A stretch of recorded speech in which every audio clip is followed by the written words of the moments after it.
The day war broke out, the 3rd of September 39, and whenever it was announced on the wireless. This morning, the British ambassador in Berlin handed the German government a final note stating that unless we heard from them by 11 o'clock, that they were prepared at once to withdraw their troops from Poland, a state of war would exist between us.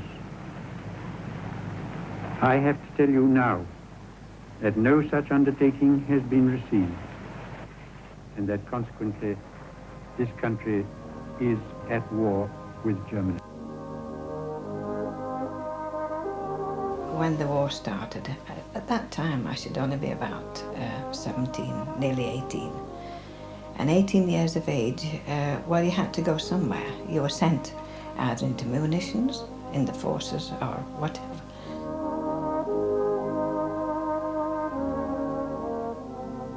We were all avid readers of the Picture Post, and they had shown these terrible pictures of the bombardment of cities in the Spanish Civil War. So we realised that it would be unlike any other war that we'd read about. It would be like the Battle of Waterloo or the Somme. It would really involve everybody.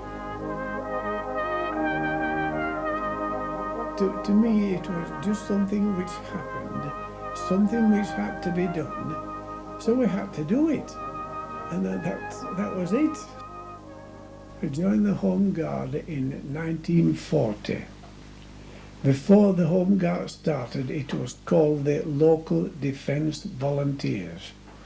And Anthony Eden, who was then a big man in the government, decided that it should be part of the army. And with the army then, we had full army uniform, boots, gaiters or spats, trousers, coats and helmets and caps and overcoats.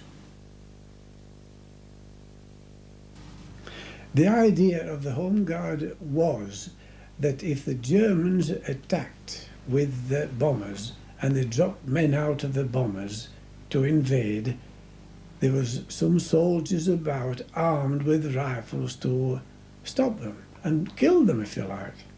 You bring your rifle to what we call the ready, and you say to him, "Who goes there? And or four." And he replied, of course, obviously, he'd reply, "Friend." So you say, "Advance, friend," and be recognised. When the war started, I'd be 7. Just 7.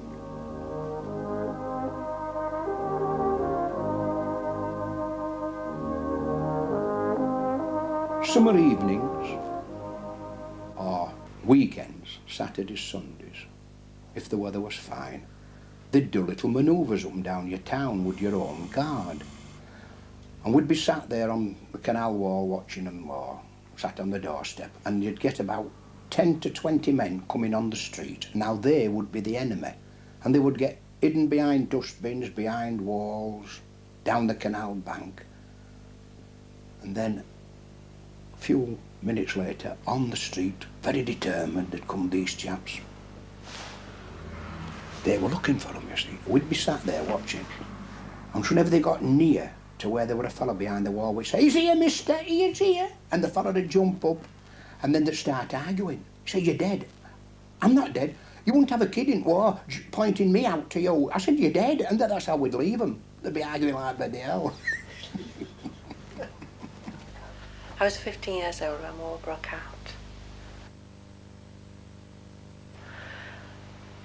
When I left school, I had intended to go into the civil service, but all recruitment and the examinations were cancelled. So I applied to join the Midland Bank. At the time I was in the bank, I was doing work at the report centre in Home Firth. Our work was to liaise between the ARP and the Army, any Army posts that were manned round here, and the Home Guard. We were just on duty from 6 o'clock until 9 o'clock, when they were all men who came then to do night duty, and they had camp beds upstairs. We were supposed to man the telephones if any messages came through, and we had in the cellars there were maps and coloured pins to mark out if any incident did happen. I went to school about 400 yards from here, straight across the canal, up where the Polytech is, or should I say the university is today. If there'd been an air raid and the anti-aircraft guns would go off, in the morning we'd great fun scrambling around, picking up lumps of shrapnel, getting back to school and seeing who'd got the biggest piece of shrapnel. The school during the war changed very little. As I said, we was too young. It was just like an adventure, really. We'd hear people that were going off to war, but it didn't sink in with me anyway what it really meant. All I knew that if the air raid siren went, that somebody was probably trying to hurt me, but I didn't know how badly they was trying to hurt me, so it didn't worry me over much. You were too young to be frightened, really. You're only frightened when you understand what a bomb can do to you.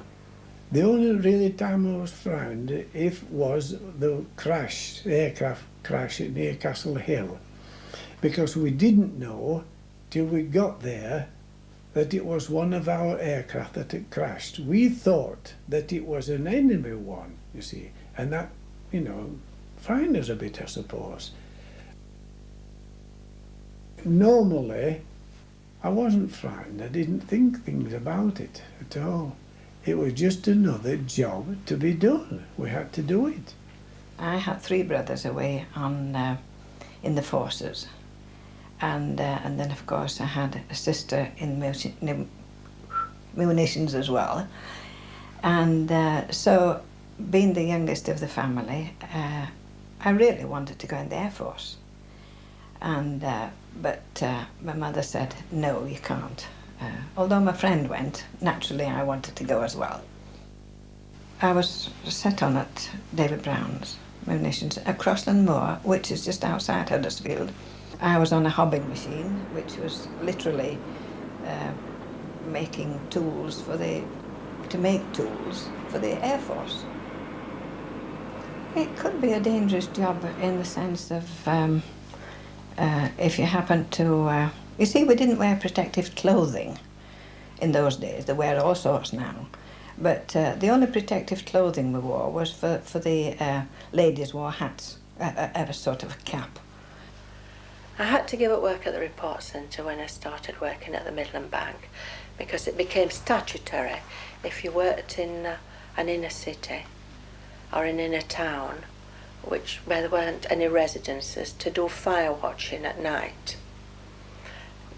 The cities had been suffering terribly from incendiary bombs, and they found that it was better to be on the spot for people, so people shared. At this time I was working at the Midland Bank at Millsbridge, and we shared fire watching duties with the dairy next door, the bakers, the chemist, the butcher. When the men were on duty, they just stayed alone.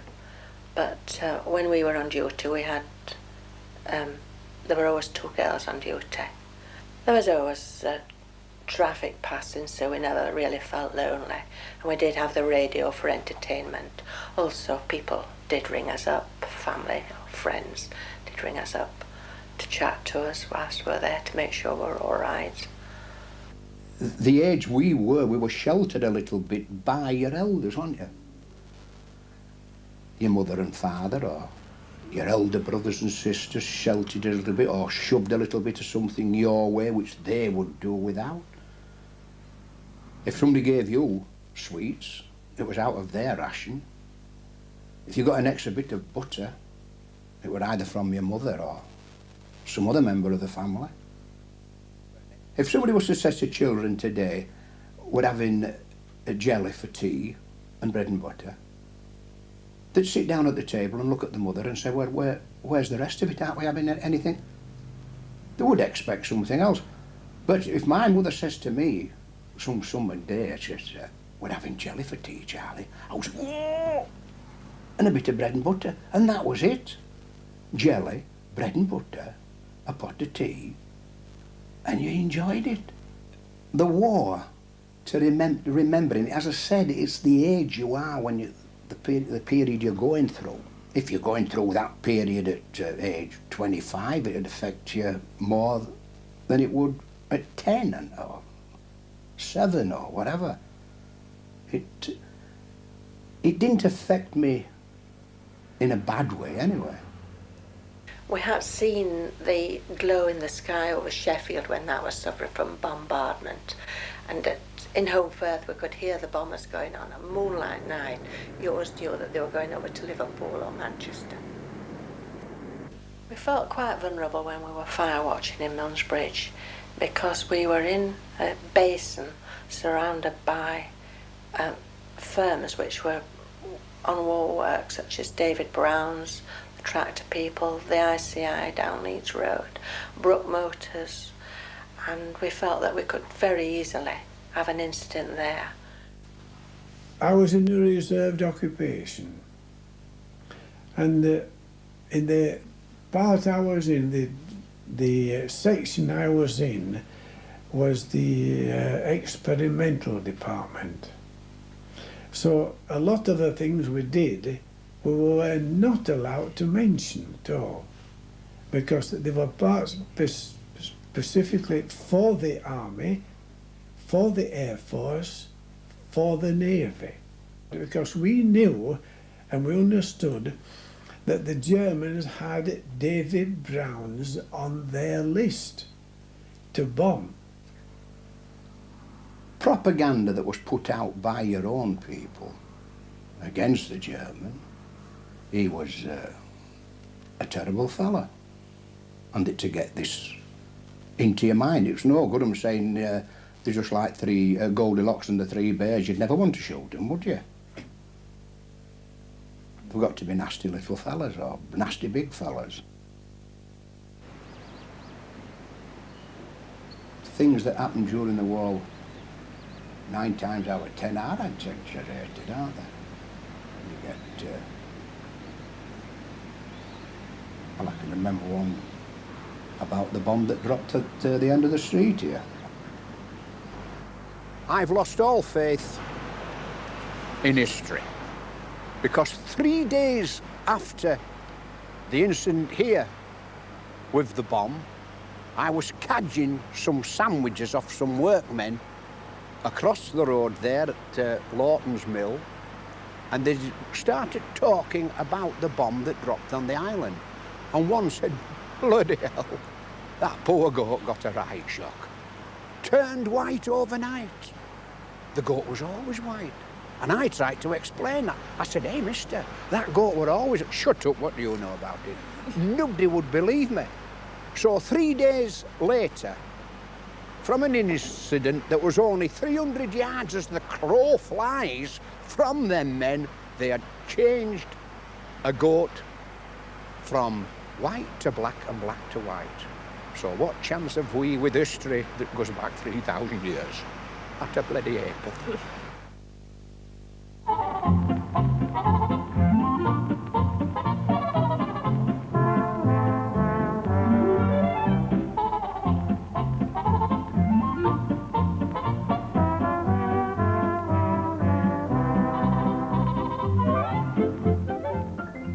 We had some kind of bit of social life.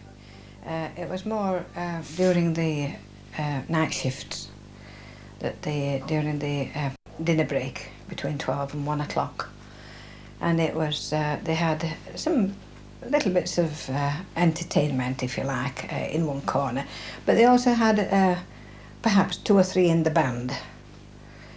Well, no, not more than 3, perhaps.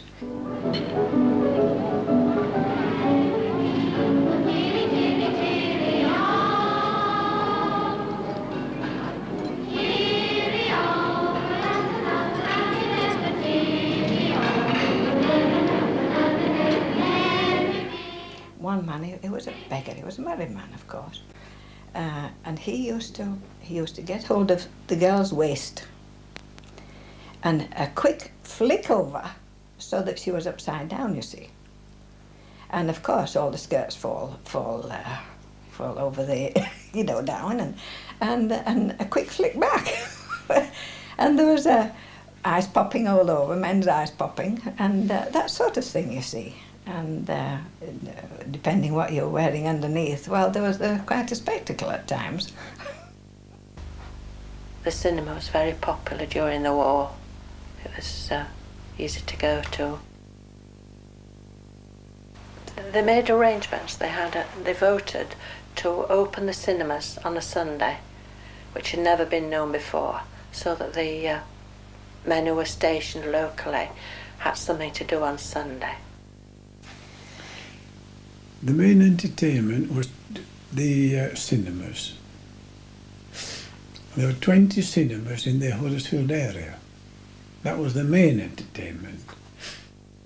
Oh, my favourite star was Gary Cooper. He had some gorgeous long eyelashes. They were beautiful. And he was tall, 6 foot whatever. And he had this modest, quiet manner, and he was nice. I met George Formby, on film that is, at a very early age.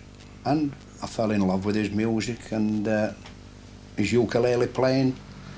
And I would go all over Huddersfield to see George Formby. Mind you, in that time, the Huddersfield Examiner, the front page of the Huddersfield Examiner used to be full of cinemas.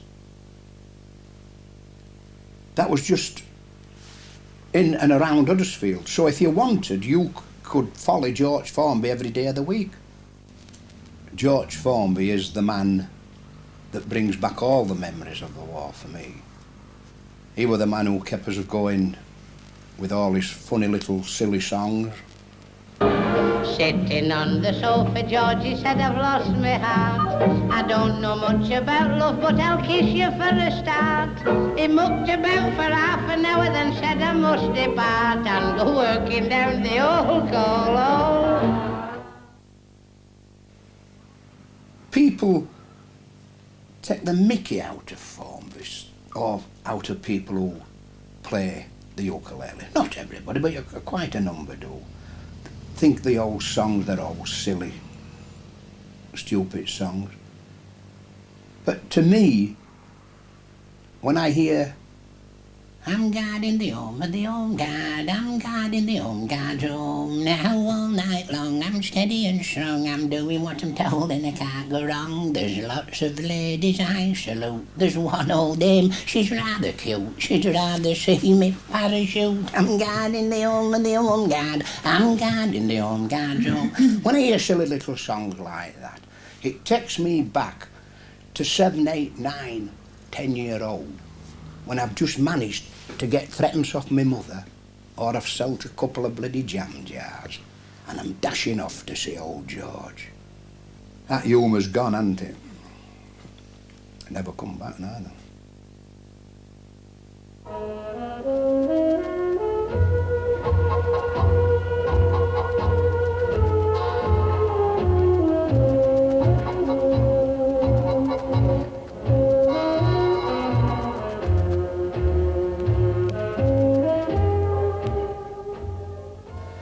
Everybody realised how serious it was, but they all had the part to play, and everybody had a job, and they all felt valued.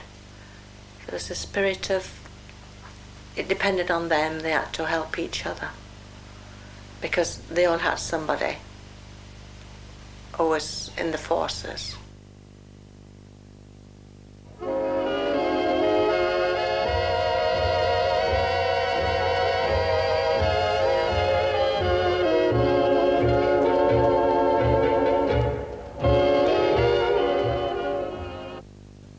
Our George, who went very late in life abroad, and the biggest part of his war was spent at home. And that lad, He was so ashamed of not being abroad fighting that when he came home he wouldn't walk on First Street. He used to walk on the canal bank and come up the wall so the neighbours couldn't see him.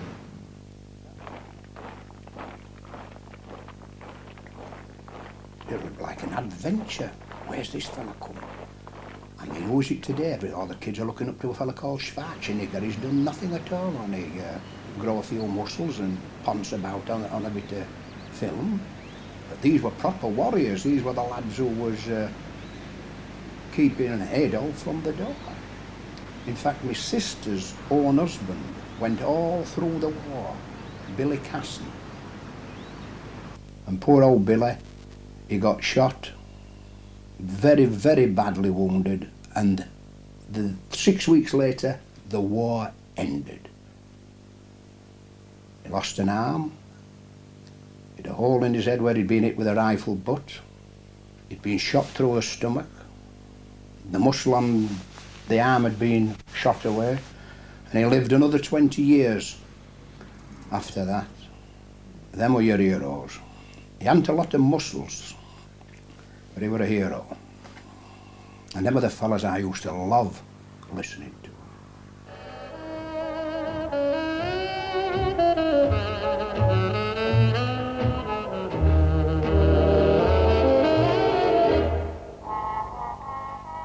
And you got to be careful what you said, how you said it, and when you said it. So you got to be, the country first. That came first.